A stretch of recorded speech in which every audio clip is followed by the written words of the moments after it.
रुपुय दखरा दुलाराय बर' फरायसा आफादखौ बे समाव साबायखर जासिदों। बिथांमोना मिरु आरो जिल्लानि बिथोन बायदियै गोलोम बोथोरनि जि फोरोंथाय बादा बेजों लोब्बा लाखिनानै दिनै मिथिंगायारि खैफोद जेरैहाय जोंहा दैबाना, सारअन्थाइ गावनाय, बांग्रिं, अर खामनाय बायदि बिथिंखौ लानानै जोंनि जि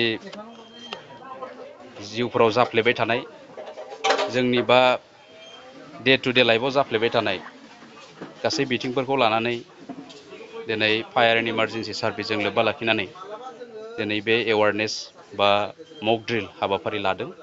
दा बेवहाय जोबोद माने गोग्गाथाव जादों जोंनि फरायसाफोरखौ आरो जोंनि इयुन जोलैखौ बेनि गेजेरजों माने जाहाथे गाव गावनि जिउआव सांग्रां जानायजों लोगोसे जोंनि साखाथिनि सुबुंफोरखौबो गाव बासायनायजों लोगोसे गाव रैखा मोननायजों लोगोसे गाव गावनि साखाथिनि गाव गावनि माने बाय बाहागि गावनि माने साखाथिनि सुबुंफोरखौबो बेनिफ्राय माबोरै रैखा मोनहोनो हायो बेनि बागै मोजाङै जोंनिफ्राय बे फायार एन्ड इमार्जेन्सि सार्भिसनिफ्राय बेखौ फोरोंथाय होफैदों बा बेवहाय मक ड्रिल बानायफैदों। बेवहाय माने जोबोर जोंनि फरायसाफोरनि थाखाय बे हाबाफारिया गोनांथार आरो बे मोजां जादों, मोजां हाबाफारि जादों। बेखायनो आं दा बेवहाय दखरा आफादा रुपुय दखरा दुलाराय बर' फरायसा आफादा 3 जुलाइनिफ्राय जागायनानै 19 जुलाइसिम बिसोरो लादों। दा बेवहाय दिनैनि जि मक ड्रिल हाबाफारि बेयो सानसेनि थाखाय जाबाय आरो बिनि बादैबो जिल्लाया बिथोन हरनाय बायदि जोंहा बेनि गेजेरजोंनो कचिं क्लासनि गेजेरजों जोंहा माने खन्थाइ लिरनाय, जोंनि माने मोसाग्राफोरा मोसानाय आरो जायफ्रानोखि बेनि गेजेरजों मोनसे माने जों एबार मोनसे एक्सट्रा अर्डिनारि माने कचिं क्लास खालामनायनि बा फोरोंथाय बादा होनायनि मोनसे थांखि लानायजों दिनै बे हाबाफारिखौ बिथांमोना सानसेनि थाखाय लादों आरो बेबायदिनो जालांबाय थागोन। जोंहा मोनसे बेबायदि जिल्लाया थांखि लाखानाय दङ बा जिल्लाया बिथोन हरखादों। दा बेबायदिनो बे कचिं क्लासनि गेजेरजोंनो बांसिन माने जोंनि साइन्स एन्ड टेक्न'लजिनिफ्राय लानानै आरो दिनै AI नि जुगाव बेबायदि माबाखौबो बे गोलोम बोथोरनि जि फोरोंथाय बादा बेजोंनो होलांगोन। दा बेवहाय बिथांमोना दिनै मक ड्रिलखौ दिनै बानायबाय आरो आं स्पेसियेलि साबायखर जासिदों बे हाबाफारिनि थाखाय। जाबाय। जिहेतु अर खोमोरग्रा बिफाननिफ्राय दिनै रुपुय स्कुलाव फरायसुला अर खोमोरनाय आरो दै सानस्रिनाय बिदिनो बायदि बायदि LPG बाहायनाय बेफोर सानो नामा?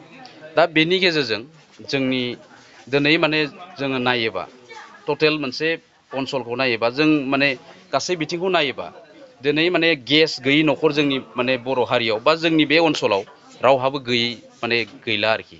दा बेवहाय गेसआ जे मालाबा माने अर जोङा बेखौ सोर गेरेन्टि लानो हायो? गेसआ जे जोंनियाव माबा मोनसे माने लिक जानानै बेबायदि जाया बेखौ जों रावबो गेरेन्टि लानो हाया। बियो माने जोंनि जिबनाव जोंनि जिउआव माने गोनांथार मोनसे आयदा होननानै आं सानो। मानोना बेबायदि जायोब्ला जों माने दिनैनो माने जायनि सिगां जुदि साबधान जानो हायोबा बिनिफ्राय जोङो माबोरै बेखौ खोमोरनो हायो, बेनिफ्राय जों बोरै रैखा मोननो हायो, दिनै बेखौ जोंनि फरायसाफ्रा रोंना थांनाया माने ओरैबायदि मोनसे गोनांथार बा बेखौ रोंनाया जोंनि थाखाय मोजां, जोंनि फरायसाफोरनि थाखाय जोंनि इयुन जोलैनि थाखाय बे जोबोद माने আমি রূপহী হাই সেকেন্ডারি আজি এৱাৰনেছ কাম মক ড্ৰিল প্ৰগ্ৰেম কৰিলোঁ তেওঁলোকৰ আমন্ত্ৰণ মৰ্মে। বাকী আমাৰ ছাত্ৰ ছাত্ৰীৰ সংখ্যা আজি অলপ কমেই পালোঁ, দৰ্শক অৱশ্যে পালোঁ ঠিকে। কেনেদৰে প্ৰশিক্ষণ দিছে এইবিলাক? প্ৰশিক্ষণ এইটো আমাৰ ডিৰেক্টৰ ছাৰৰ এটা অৰ্ডাৰ আছে, অফিচৰে এটা অৰ্ডাৰ। আমি প্ৰত্যেক স্কুলত, প্ৰত্যেক হোটেলত, প্ৰত্যেক মেডিকেলত আমি প্ৰতি বছৰে এৱাৰনেছ প্ৰগ্ৰেম আমি কৰিবই লাগে। কি কি বিষয়ৰ ওপৰত কৰা হৈছে? আমি জুইৰ বিষয়ত কৰোঁ, ফ্লাডৰ বিষয়ত কৰোঁ, প্ৰাকৃতিক দুৰ্যোগ, তাৰপিছতে এইটো আমাৰ আকস্মিক এইটো মানে হেৰি আকস্মিক এক্সিডেণ্ট, দুৰ্ঘটনা যিকোনো হেৰিয়ে আমি বিশেষ কৰি আমাৰ প্ৰাধান্য থাকে জুই, বানপানী, তাৰপিছতে আমাৰ এইটো মানে প্ৰাকৃতিক দুৰ্যোগ। মেইনলি আমি ইয়াৰ ওপৰতে আমি প্ৰিপেয়াৰনেছ প্ৰগ্ৰেমটো কৰোঁ। কৰি থাকে মাহে মাহে? আমি মাহে মাহে মানে আমাৰ 12 মাহে চলিয়ে থাকে এইটো। আমি প্ৰত্যেক স্কুল, কলেজ, মেডিকেল, আমাৰ যিবিলাক হয় হেৰি হোটেল, ডাঙৰ ডাঙৰ আমাৰ হেৰিবিলাক যি আছে আমাৰ বিজনেছ কমপ্লেক্স, মাৰ্কেট, এইবিলাকত আমি কৰি থাকোঁ। ৰাইজক কি মেছেজ কৰিব, কি আহ্বান জনাব? এইটো আমি একচুৱেলি আমি ৰাইজক আমি সজাগতা মানে কৰাৰ উদ্দেশ্যে আমি এইবিলাক কৰোঁ। কাৰণ সচৰাচৰ দেখা যায় আজিকালি মেক্সিমাম এই বিষয়ে আমি ৰাইজক সজাগতা কৰোঁ আৰু LPGৰ বিষয়ে মানুহে বুজি নাপায় তেওঁলোকে তাৰমানে ভেলিডিটি নোহোৱা চিলিণ্ডাৰ লৈ আহে এই বিষয়ে মানুহক আমি সজাগতা কৰি আছোঁ এই এৱাৰনেছ প্ৰগ্ৰামৰ থ্ৰু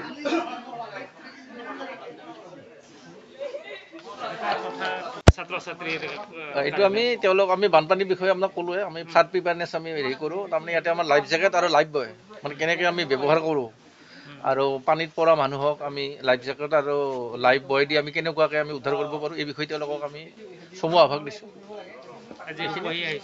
আজি ৰূপহী হাইস্কুলত কৰিছোঁ আৰু এইটো আমি কৰি থাকোঁ সচৰাচৰ আমি এনেই নদীপৰীয়া কাষতে কৰোঁ এইটো প্ৰগ্ৰেম ঠিক আছে